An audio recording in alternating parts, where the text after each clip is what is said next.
haleluya haleluya haleluya haleluya erinnya lya Mukama lyebazibwe mbalamusizaako nnyo mu linnya erisinga amanyako n'erya Mukama waffe Yesu Kristo mwasuze mutya neebaza Mukama atukuumye neebaza Mukama atongeddeko olunaku olulala neebaza Mukama abukeesezza neebaza Katonda olw'ekirabo eky'obulamu ekya kulwa buli ssekinnoomu awuliriza morning breakfast neebaza Katonda akuumye baganda baffe mikwano gyaffe famire zaffe bazadde baffe bakyala baffe buli ssekinnoomu yonna gy'osinzira n'owuliriza morning breakfast Mukama akumpeera ennyo omukisa akunjagalire akumpeera ekyo ky'osinga okuyaayaana ky'osinga okwagala akukyusiza embeera akugye ku levo gy'oliko akuteeke ku levo endala ku makya ga leero olwaleero nze n'ekyawandiikibwa kivudde mu kitabo kya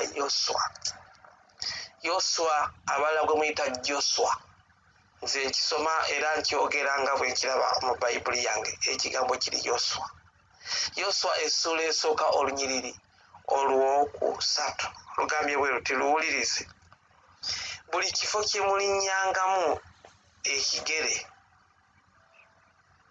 kyammwe nkibawadde mmwe nga bwe nnagamba Musa. Abooluganda Yesu yebazibwe ono Mukama Katonda ayogera ne YOSWA okutuukiriza ekyo kye yagamba Musa naye nga tekyava ku Musa yekka kino kyali kisuubizo ekyaviira ddala eri Mukama Katonda ekyasuubizibwa okuva ku mulembe gwa jjajjaffe Ibulayimu. Ojja genda osome lubereberye essula ya 15 olunyiriri olw'e18 lubereberye essula 15 olunyiriri olw'18 ojja kulaba ekisuubizo gye kyava. Ekisuubizo ojja kuddamu era okisange mu byomuki ekyamateeka olwokubiri ey'oluzungu ekiyita Deuteronomy ekitabo ekyamateeka olwokubiri essula esooka olunyiriri olw'8. Nzijja nkuleeta mpola nkulaga ekisuubizo kyajja kitambula kigenda okutuuka ku YOSWA nga Musa amaze okufa Mukama amugamba yongera okutwala abaana ba Isirayiri naye ojja kusoma n'ekitabo ekirala era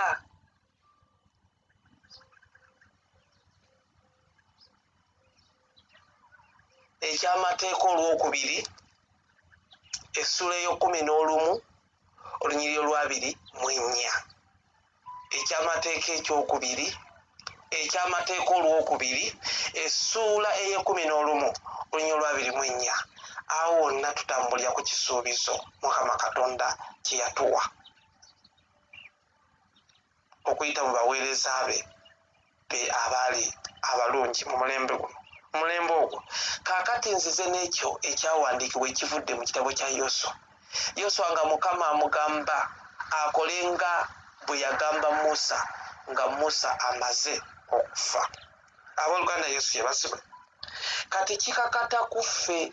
okukola ekyo ekisuubizo ekiviira ddala mu lubereberye essuula ey'e15 olunyiriri olw'18 tekyakoma ku YOSWA naye naawe ky'olina okukola gwali eyawuliriza morning breakfast kubanga olunyiriri lugambye nti buli kifo kye mulirinnyamu ekigere kyammwe ani nze naawe buli kifo kye tulinnyamu ekigere kyaffe buli kifo kye nninnyamu ekigere kyange buli kifo ky'olinnyamu ekigere kyo bayibuli egamba nga Mukama Katonda yennyini yayogera agamba nti nkibawadde mmwe kati awali mmwe bano baali bangi abaana ba Isirayiri nga bava mu nsi ey'Emisiri nga bagenda mu nsi eya Isirayiri. Kati gwali eyawuliriza morning breakfast kano ke kaseera era bino byebiro byo Katonda ng'ayogera naawe okuyita mu kigambo kye kyovula ekigambo kya Katonda kibeera kijja buli lunaku tekikaddiwa. Kati ayogera okuyita mu nze okugamba ggwe nange nti ekigere kyo oba ekifo ekyo mw'olinnya ggwe ekigere agambye nti nkibawadde kati wejje mu gurupu yonna ey'abantu abangi osigale bw'omu ogambe nti akikuwadde nkibawadde mmwe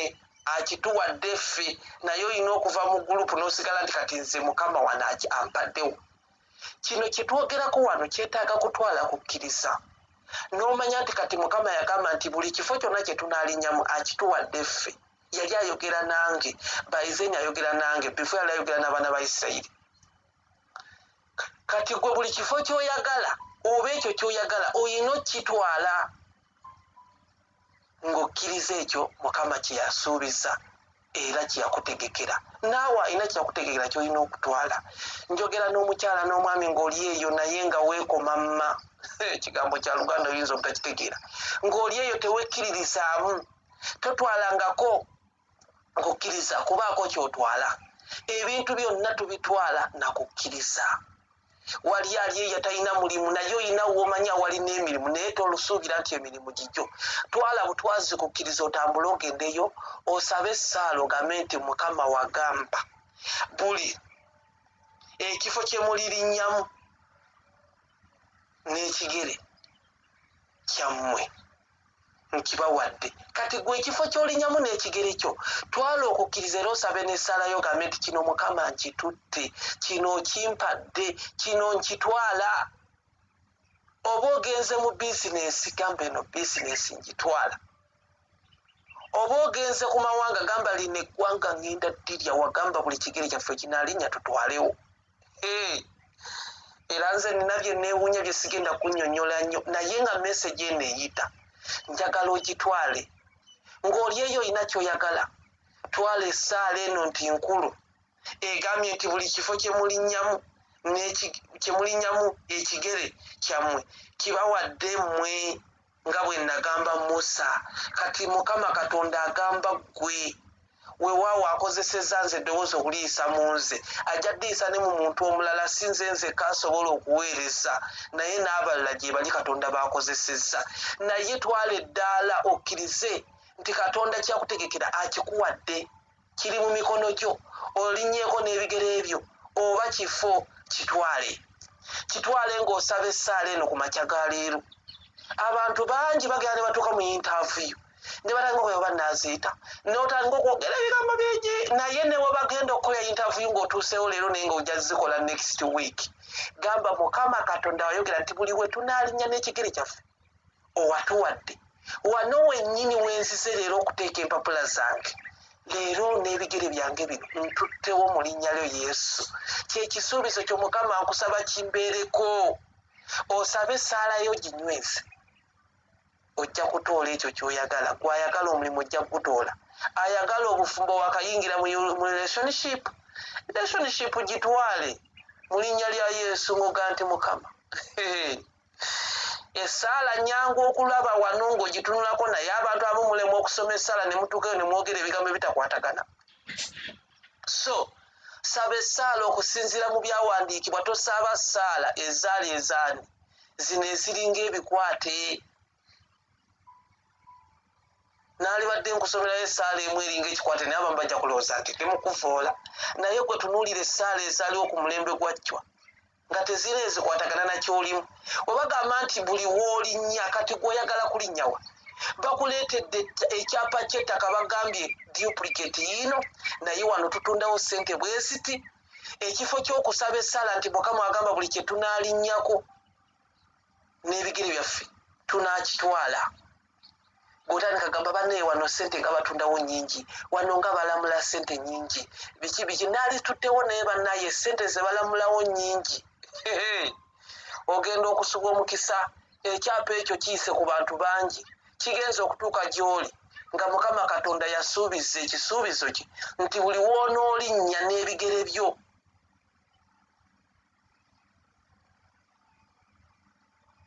Mukama abeera akuwaddewo. Kati kikakatako gwe kuba wadde bizinensi simanya baziyita batya bizinensi ne bazikuwa naye ne bakuwa bizinensi otandika okugamba ne bizinensi eno nga nzibu nagikola. Olina kusaba busabi ssaalayo nti bizinensi ebeereyo. Bannaye tulabye abantu abakola mu bifo ne bamala ne babitwala ne bifuuka byabwe nga bajja kukolawo n'akolawo ebbanga ogenda okulanga nannyini kifo agamba ate kati embeera yafuuse enzibu nnyo kati njagala kufuna agula guduwiirwa eno ogenda okulaba nga yali omukozi kati yafuuka boosi waawo lwaki yalinnyawo n'ekigere kye nakkiriza wano wawe naye yali boosi we mu ngeri ennungi namugaa kati omanyi bizinesi eno njagala givaamu kati njitunda n'agimukusa erinnya lya Mukama lyebazibwe siina nnyo meseji ngenda kuwa ku makya ga leero naye abantu muli mu bifo mubyekokkola mwagala nabbiddukamu lwaki tosaba ssaala ekyo kifo n'okitwala ne kibeera kikyo relationship eyuuga abamu mwagenda ku mawanga muli eyo mukaaba mugamba gavumenti we yayo tosabanga ku ssaala ng'eno gye bawa YOSWA ekyali ekisuubizo okuva eri Musa saba essaala oli amawanga n'abaakulaba bakwewuunye nze nsaba essaala era tonneewuunya neweewuunya tondabanga eyo mu biro ebiddako eyo neweewuunya nsaba essaala nengisimba kati wano waliwo essaala gye sobola nakunyonyola nengimalayo kisinzira ki kyoyagala wawoyagala okgenda wawoolinya kiki kyoyagala okutwala kiki kyoyagala okufuna essaala yonna eri mweno vaasi mwolina ogisimba Mukama akuwa ekyo kyoyagala erinnya lya Mukama lyebazibwe Katonda wa Ibulayimu ne Isaaka ne Yakobo tukwebaza olw'amakya amalungi oli mulungi tewenkanika Mukama oyogedde naffe okuyita mu kigambo kyo olubereberye wayogera naani ne Musa n'oddamu n'oyogera naani ne YOSWA n'oddamu n'oyogera before ddala ng'otandika okukola ekisuubizo kyo wayogera ne jjajjaffe Ibulayimu kaakati Mukama oyogedde naffe kuno kwe kusaba kwange Mukama eri buli mukyala na buli mwami gwe nsaba naye ng'ayina ekyo ky'ayayanira naye ng'ebigere bye atandise okutambula okugenda gye kiri nkwegayiridde nga tannatuuka